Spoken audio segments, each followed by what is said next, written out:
Hi friends, எல்லாருக்கும் வணக்கம். நம்ம இன்றைக்கி வந்து ஒரு ஸ்நாக் தான் செய்ய போகிறேன்.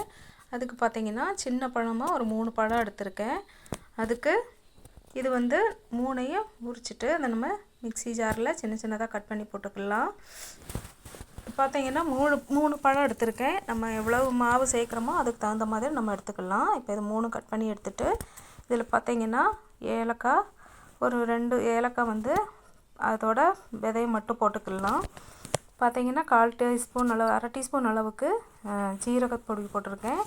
3 டேபிள் ஸ்பூன் அளவுக்கு நாட்டு சர்க்கரை போட்டிருக்கேன். நீங்கள் வந்து ஒயிட் சுகர் கூட போட்டுக்கலாம்.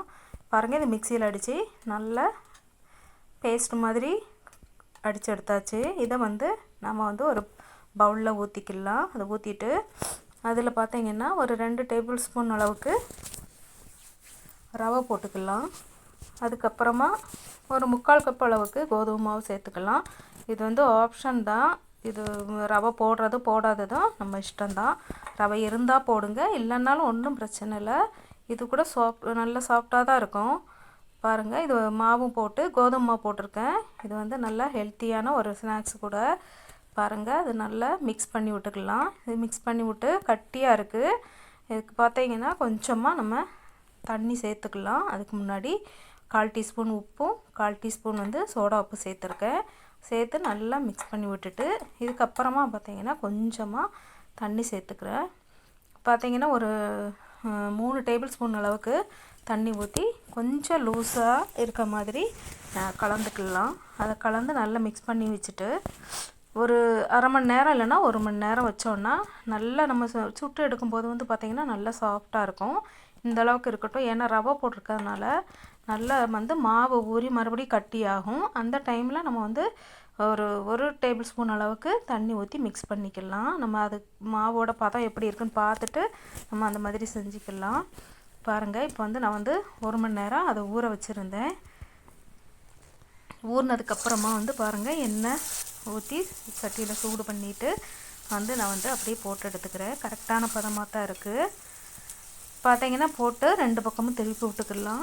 இது பார்த்தாங்கன்னா ஈவினிங் ஸ்நாக்ஸ் வந்து சூப்பராக இருக்கும். குழந்தைங்களுக்கு ரொம்ப பிடிக்கும். பழம் வந்து நல்லா ஹெல்த்தியானது. கோதுமை மாவும் நம்ம சேர்த்துருக்கோம். இதில் மைதா மாவு சேர்க்குறவங்க மைதா மாவு சேர்த்துக்கோங்க.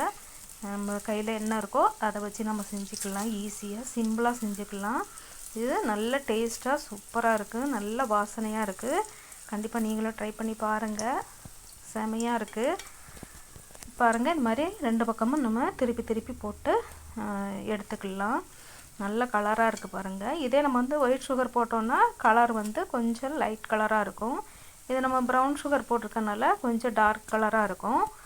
பார்த்திங்கன்னா டேஸ்ட்டு வந்து சூப்பராக இருக்கும். நீங்கள் ட்ரை பண்ணி பாருங்கள். இதை எடுத்துகிட்டு அதுக்கப்புறமா மீதி மாவு வந்து போட்டுக்கலாம். நான் இப்போ இதை எடுத்தது வந்து கரெக்டாக ஒரு 12 ஸ்நாக்ஸ் வந்துச்சு. பாருங்கள், சூப்பராக இருக்குது. இது 2வது போட்டு எடுத்தாச்சு. ட்ரை பண்ணி பாருங்கள், எல்லாருக்கும் பிடிக்கும்னு நினைக்கிறேன். பாருங்கள், சூப்பராக இருக்குது. எந்த அளவுக்கு சாஃப்டாக இருக்குன்னு பாருங்கள். உள்ளே நல்லா சாஃப்டாக இருக்குது. பாருங்கள், பிச்சு பார்க்கலாம். உள்ளே வந்து நல்லா வெந்திருக்கு. மேலே வந்து நல்லா கிறிஸ்பாக இருக்குது.